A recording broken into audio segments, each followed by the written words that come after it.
Welcome to the Dog Advisory Council, a trusted resource for dog owners and enthusiasts. Today we will be talking about what should you do if your dog ate insulation. Firstly, if your dog eats insulation, you should immediately take him to the vet. Dogs can't safely eat insulation, so even if he ate just a tiny little amount, it is always a serious medical grade problem that needs to be addressed immediately after it happens to prevent complications. Complications range from indigestion to internal bleeding to death. No matter what kind of insulation you use in your home, a dog eating insulation is always a bad thing. In fact, many consider insulation to be the worst thing that your dog can eat, even more so than chocolate. If your dog eats insulation, you immediately need to get him to the vet. There are all sorts of possibilities when it comes to your dog's potential health outcome in eating insulation. For example, suffocation on the insulation, choking on the insulation, suffering from a serious intestinal blockage, suffering from internal bleeding, toxic poison, death. There's really no good case scenario for a dog who's eaten insulation, which is why a quick trip to the vet is very, very important to helping your dog get through this very bad snacking choice. Part of doing what you can to help your vet figure out the best course of treatment is understanding what kind of insulation that he ate, how much, and what is in the actual insulation itself. The most popular kinds include fiberglass. Fiberglass insulation is the most common material used in house construction. This is the pink, fluffy wad that reminds us of cotton candy. Fiberglass is made from tiny shards of glass wrapped up into fibers in bats, rolls, or even loose fill. Since it is made from literal pieces of glass, it's very dangerous and can make your dog very, very sick in a terrifyingly short period. Polystyrene. This is the firm board of insulation that some people use to insulate out houses, sheds, and more. This is a firm styrofoam piece that is lightweight and backed with some sort of reflective foil in most cases.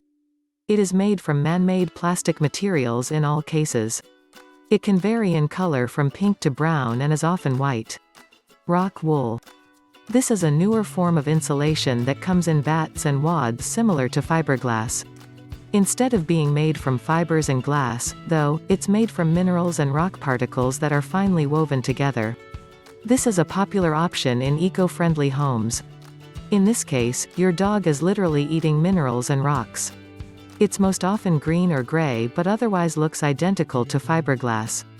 Polyurethane foam. This is the newest form of insulation and is commonly known as spray and foam. This is an insulation that most likely sprays in wet, then dries and firms up into firm clouds. This is a man-made combination of plastic and chemicals.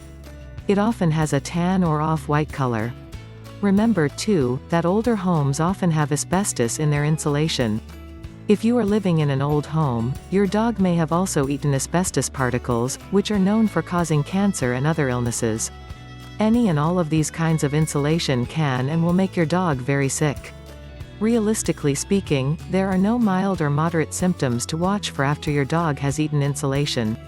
Here are the dangerous symptoms to look for instead. Lethargy. This is often the first symptom that your dog is dealing with some sort of poisoning from the insulation. Since it is meant for walls and not tummies, it's laced with all sorts of poisons and chemicals to keep its insulation grade high and also prevent pests from eating it in your home. Dehydration and excessive thirst. If your pooch is constantly at his water bowl, panting excessively, and can't get enough to drink, this is another symptom that he is dealing with poisoning in his system, or that he has a blockage and is trying to push it through. Swelling in the mouth or the tongue and drooling. From the gums to the tongue to the throat, you may notice swelling around your dog's mouth. This means that he is dealing with poisoning, but also that the materials have pierced him, and he's got a serious amount of cuts in his mouth.